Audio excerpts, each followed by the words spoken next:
अस्सलामुअलैकुम व्यूवर्स, कैसे हैं आप सब। उम्मीद है आप सब खैरियत से होंगे। आज मैं आपके साथ चिकन बिरयानी बनाने की बेहद आसान और बहुत ही मज़ेदार रेसिपी शेयर करूंगी। तो मेरी आज की ये बिरयानी की रेसिपी स्पेशली उन लोगों के लिए है जिनको बिरयानी बनाना बहुत ही मुश्किल और मेहनत तलब काम लगता है, और जब भी वो बिरयानी बनाते हैं तो बिरयानी में कुछ गड़बड़ हो जाती है और इनकी बिरयानी बिल्कुल भी परफेक्ट नहीं बनती है। तो आज मैं आपको 1 kg राइस से परफेक्ट मेजरमेंट के साथ बहुत ही आसान और बहुत ही मज़ेदार चिकन बिरयानी बनाना सिखाऊंगी। तो वीडियो को आपने एंड तक लाजमी देखना है ताकि परफेक्ट चिकन बिरयानी बनाने का कोई भी स्टेप आप मिस ना करते हैं। और यहाँ पे रेसिपी स्टार्ट करने से पहले आपसे मेरी गुजारिश है कि अगर आपको मेरी ये चिकन बिरयानी की रेसिपी अच्छी लगे तो वीडियो को लाइक और चैनल को सब्सक्राइब करना मत भूलिएगा। आपकी सपोर्ट मेरे लिए बेहद कीमती है। तो चलिए बनाना स्टार्ट करते हैं ये बेहद मज़ेदार चिकन बिरयानी। बिरयानी बनानी हो या फिर पुलाव बनाना हो, उसके लिए सबसे पहला काम चावलों को साफ़ करना, इनको धोना और भिगोना होता है। तो यहाँ पे मैंने 1 किलो पक्की बासमती चावल लिए हैं, क्योंकि अक्सर जब हम रेस्टोरेंट्स वगैरह पे बिरयानी खाते हैं तो वो पक्की बासमती से ही बनाई जाती है। तो चावलों को अच्छी तरीके से चुनने और धोने के बाद मैंने भिगो के रख दिया है, और चावलों को भिगोने का काम आपने बिरयानी बनाने से 1 घंटा पहले करना है। अब हम चलते हैं नेक्स्ट स्टेप की तरफ और चिकन की मैरिनेशन कर लेते हैं। तो आज जो बिरयानी की रेसिपी मैं आपके साथ शेयर करने वाली हूँ ये बेहद आसान है। जिसको बिरयानी बनाना बिल्कुल भी नहीं आती है वो भी अगर इस रेसिपी को देख के बिरयानी बनाएगा तो इंशाल्लाह उसकी बिरयानी बिल्कुल परफेक्ट बनेगी। तो यहाँ पे अब मेरे पास 1 kg चिकन है, और चिकन को मैंने अच्छे तरीके से धो के स्टेन कर लिया और उसके बाद मैंने इसको बोल में शामिल कर दिया है। तो अब हम इसमें सारे के सारे मसाला जात शामिल करते हैं, जिनकी डिटेल मैं आपको नेक्स्ट स्टेप में बताने वाली हूँ। तो अब हम चिकन की मैरिनेशन कर लेते हैं। तो सबसे पहले मैं इसमें हाफ़ कप दही का शामिल कर दूंगी, और इसके साथ ही मैं इसमें 2 टेबल स्पून लहसुन अदरक का पेस्ट शामिल कर दूंगी। तो आप कोशिश करें कि इसमें फ्रेश कुटा हुआ लहसुन अदरक इस्तेमाल करें, तो तभी खानों के अंदर अच्छा टेस्ट आता है। इसके बाद मैं इसमें 3 से 4 अदद हरी मिर्चों का पेस्ट भी शामिल कर देती हूँ, क्योंकि बिरयानी वैसे तो स्पाइसी अच्छी लगती है, इसलिए मैंने इसमें हरी मिर्चों का पेस्ट भी शामिल किया है। लेकिन अगर आप बहुत ज़्यादा तीखी बिरयानी खाना पसंद नहीं करते हैं तो फिर आप हरी मिर्चों को स्किप भी कर सकते हैं। और इसके साथ ही मैं इसमें 1/4 टीस्पून ऑरेंज फूड कलर भी शामिल कर दूंगी। तो फूड कलर शामिल करना भी टोटली ऑप्शनल है। अगर आप इसको स्किप करना चाहते हैं तो आप इसको भी स्किप कर सकते हैं, लेकिन इससे चिकन के पीसेस का कलर बहुत ही अच्छा हो जाएगा और बिरयानी के अंदर उनकी बहुत ही अच्छी लुक आएगी। और इसके बाद यहाँ पे मैंने नेशनल का बॉम्बे बिरयानी मसाला लिया है, तो मुझे इसका टेस्ट बहुत ही अच्छा लगता है। अगर आप इसमें शान का मसाला इस्तेमाल करना चाहते हैं तो आप इसमें वो भी इस्तेमाल कर सकते हैं। तो 1 पैकेट मैं इसमें ये नेशनल का बॉम्बे बिरयानी मसाला शामिल कर दूँगी। और बिरयानी मसाला शामिल करने के बाद अब आपने सारी चीज़ों को बहुत ही अच्छे तरीके से मिक्स करना है। तो यहाँ पे आपने चिकन के हर पीस के ऊपर अच्छे तरीके से मल के ये मसाला लगाना है, ताकि चिकन का हर पीस अच्छे तरीके से मैरिनेट हो जाए। तो देखिए व्यूवर्स, मैंने सारी चीज़ों को अच्छे तरीके से मिक्स कर लिया है। अब आपने इसे कवर करके आधे घंटे के लिए रेस्ट पे छोड़ देना है, ताकि चिकन की मैरिनेशन अच्छे तरीके से हो जाए। और जितनी देर में चिकन की मैरिनेशन होती है उतनी ही देर में हम अपना कुकिंग प्रोसेस स्टार्ट करते हैं। तो उसके लिए यहाँ पे मैंने एक पैन लिया है, और पैन में मैं 1 कप भर के कुकिंग ऑयल का शामिल कर दूँगी। अब जैसे ही ऑयल अच्छे तरीके से गर्म हो जाएगा तो मैं इसमें 2 अदद बड़े साइज़ की लच्छे में कटी हुई प्याज शामिल कर दूँगी। अब प्याज शामिल करने के बाद एक दफ़ा आपने इन्हें अच्छे से ऑयल में मिक्स करना है, और मिक्स करने के बाद आपने इनको 5 से 6 मिनट के लिए मीडियम फ्लेम पे अच्छे तरीके से फ्राई कर लेना है। और प्याज़ों को आपने इतना फ्राई करना है कि इन पे बहुत ही प्यारा सा गोल्डन कलर आ जाए। 5 से 6 मिनट मीडियम फ्लेम पे फ्राई करने के बाद अब प्याज़ों पे बहुत ही अच्छा सा गोल्डन कलर आ चुका है। तो अब मैं इसमें मैरिनेट किया हुआ चिकन शामिल कर देती हूँ। तो ये बिरयानी बनाने की सबसे आसान रेसिपी है, और माशाल्लाह से बहुत ही मज़ेदार बिरयानी बन के तैयार होती है।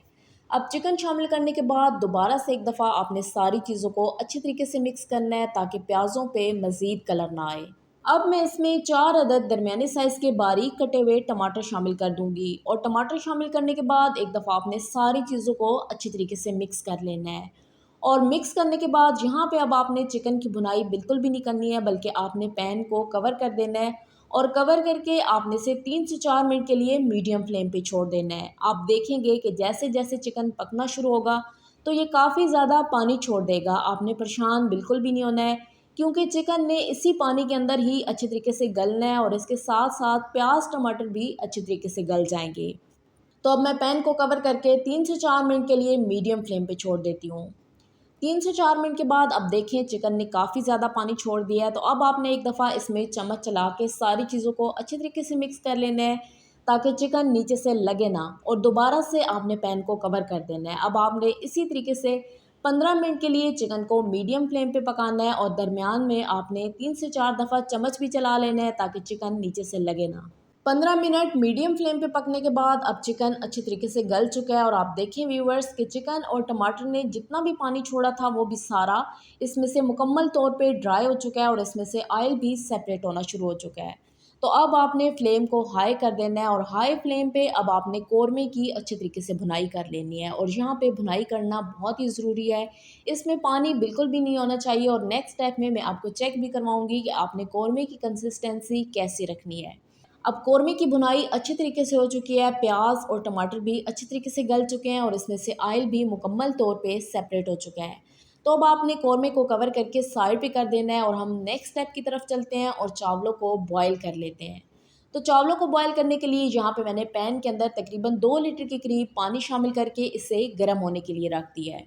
पैन को आपने कवर कर देना है ताकि पानी जल्दी से बॉयल हो जाए और 3 से 4 मिनट के बाद ही पानी अच्छी तरीके से बॉयल हो जाएगा। और जब पानी अच्छी तरीके से बॉयल हो जाएगा तो अब मैं इसमें नमक शामिल कर दूंगी। तो यहाँ पे हमारे पास 1 केजी राइस हैं जो कि तकरीबन 4 ग्लास चावलों के बनते हैं। तो आपने इसमें 5 टेबल स्पून नमक शामिल कर देना है। तो 1 केजी राइस के हिसाब से ये नमक की बिल्कुल परफेक्ट मेजरमेंट है। इससे ना तो कम आपने नमक इस्तेमाल करना है और ना ही इससे ज़्यादा। और इसके साथ ही मैं इसमें चावल भी शामिल कर देती हूँ। तो चावलों के ऊपर जितना भी एक्स्ट्रा पानी होगा वो सारा आपने रिमूव कर देना है और सारे चावल आपने इस उबलते हुए पानी में शामिल कर देने हैं। अब चावल शामिल करने के बाद एक दफ़ा आपने इसमें अच्छे से चम्मच चला के सारी चीज़ों को मिक्स कर लेना है और मिक्स करने के बाद आपने 10 से 12 मिनट के लिए मीडियम टू हाई फ्लेम पे चावलों को बॉईल करना है। तो यहाँ पे आपने चावलों को 100% बॉईल नहीं करना है बल्कि आपने इनको 95% बॉईल करना है, क्योंकि इनमें जो बाकी कसर रह जाएगी तो जिस वक्त हम बिरयानी को दम लगाएंगे उस वक्त चावलों की बाकी कसर भी अच्छे तरीके से पूरी हो जाएगी। तो यहाँ पे आपने चावलों को फुल कुक नहीं करना है, क्योंकि यहाँ पे अगर आप चावलों को फुल कुक करेंगे और जिस वक्त फिर आप बिरयानी को दम लगाएंगे तो उससे आपके सारे चावल बैठ जाएंगे, फिर आपकी बिरयानी खिली खिली नहीं बनेगी। तो यहाँ पे आपने इसमें एक कनी चावलों में छोड़ देनी है। 10 से 12 मिनट के बाद अब चावल 95% बॉयल हो चुके हैं और इनमें एक कनी बाकी है। तो इस तरीके से आपने इन्हीं हाथ से चेक कर लेना है कि ये थोड़े से सख्त होने चाहिए। तो अब आपने फ्लेम को बंद कर देना है और फ्लेम को बंद करने के बाद अब आपने चावलों को अच्छी तरीके से स्टेन करके इनका सारा पानी निकाल देना है, क्योंकि ये सेला चावल थे तो इनको बॉयल होने में थोड़ा टाइम लग गया है। लेकिन अगर आप यही रेसिपी कच्ची बासमती के साथ बना रहे हैं तो फिर कच्ची बासमती चावल जल्दी बॉयल हो जाते हैं। अब हम आते हैं अपने फाइनल स्टेप की तरफ और यहाँ पे अब हमने बिरयानी की लेयरिंग करनी है। तो बहुत से लोग लेयरिंग में भी गलती करते हैं। तो सबसे पहले आपने पतीले में बॉईल किए हुए चावल शामिल करने हैं। अब बहुत से लोग ये गलती करते हैं कि वो सबसे पहले कौरमे की लेयर लगा देते हैं, तो उससे कौरमा सारा नीचे से जल जाता है।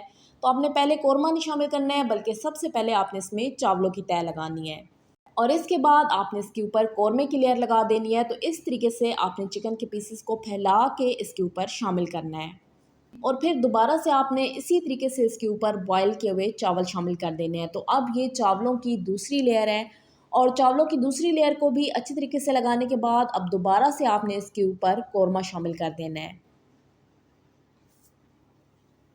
अब यहाँ पे हमारी 2 लेयर्स कंप्लीट हो चुकी हैं। अब इसी तरीके से आपने इसके ऊपर चावलों की तीसरी लेयर भी लगानी है और यहाँ पे अब आपने इसमें सारे चावल शामिल कर देने हैं, क्योंकि अब हमारे पास यही कुछ चावल बच जाएंगे जिससे हम तीसरी लेयर बनाएंगे। अब चावल शामिल करने के बाद एक दफ़ा आपने इन्हें अच्छे से पूरे पतीले में फैला के ऊपर से बिल्कुल फ्लैट कर देना है और इसके बाद मैं इसके ऊपर ऑरेंज फूड कलर शामिल कर देती हूँ। अब यहाँ पे मैं इसमें खुश्क पाउडर ही इस्तेमाल कर रही हूँ। आप चाहें तो आप इसको दूध में शामिल करके आप इसको घोल के भी डाल सकते हैं, लेकिन मैं इसको खुश्क ही शामिल करूँगी क्योंकि इससे माशाल्लाह से फिर बिरयानी के अंदर बहुत ही अच्छे कलर आएंगे। और इसके बाद मैं इसके ऊपर इस तरीके से स्लाइस में कटे हुए टमाटर शामिल कर दूँगी। अब टमाटर शामिल करने के बाद आपने इसके ऊपर बारीक कटा हुआ हरा धनिया और पुदीना शामिल कर देना है। तो उसको भी आपने अच्छे से फैला के शामिल करना है, क्योंकि इससे माशाल्लाह से बिरयानी के अंदर बहुत ही अच्छी सी खुशबू आएगी। और इसके बाद मैं इसमें 3 से 4 अदद हरी मिर्चें और 2 से 3 अदद मैं इसमें लाल वाली मिर्चें भी शामिल कर देती हूँ। तो इससे माशाल्लाह से बिरयानी के अंदर टेस्ट भी बहुत ही अच्छा आएगा और बिरयानी की लुक भी बहुत ही अच्छी हो जाएगी। अब आपने पतीले को चूल्हे पे रख देना है और चूल्हे पे रखने के बाद आपने रोटी वाले रुमाल को गीला करना है और उसको अच्छे से ढक्कन के ऊपर लगा देना है और उसके बाद आपने पतीले को कवर कर देना है और इसके ऊपर वेट भी रख देना है। अब 2 मिनट के लिए आपने फ्लेम को हाई रखना है और उसके बाद आपने फ्लेम को बिल्कुल लो करके बिरयानी को कम से कम 30 से 35 मिनट के लिए दम पे छोड़ देना है। 30 से 35 मिनट हो चुके हैं बिरयानी को दम पे रखे हुए, तो अब हम वेट को और लिड को हटा के चेक कर लेते हैं कि बिरयानी की क्या सिचुएशन है। वैसे खुशबू तो इसकी माशाल्लाह से बहुत ही अच्छी आ रही है। तो देखिए व्यूवर्स, माशाल्लाह से बहुत ही मज़ेदार परफेक्ट हमारी ये बिरयानी तैयार हुई है और आप देखें कि चावल का एक एक दाना खिला हुआ है। तो यहाँ पे भी मैं इसको मिक्स नहीं करती हूँ, बल्कि मैं इसको डिश आउट करती हूँ और इसके साथ ही मैं आपको इसकी फाइनल लुक भी चेक करवाती हूँ। तो देखिए व्यूवर्स, माशाल्लाह से हमारी बिरयानी की लुक कितनी अच्छी है और आप देखें कि ये कितनी कलरफुल है और इसके साथ साथ आप चेक करें कि चावल का एक एक दाना खिला हुआ है। तो मैंने आपको मुकम्मल गाइड किया है कि किस तरीके से आप बहुत ही आसानी के साथ परफेक्ट बिरयानी बना सकते हैं।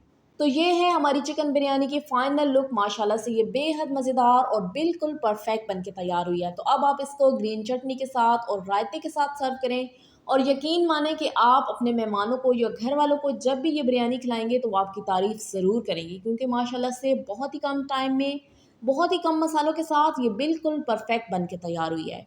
तो आपने इस रेसिपी को घर पे ज़रूर ट्राई करना है और फीडबैक में मुझे लाजमी बताना है कि आपको मेरी ये बिरयानी की रेसिपी कैसी लगी।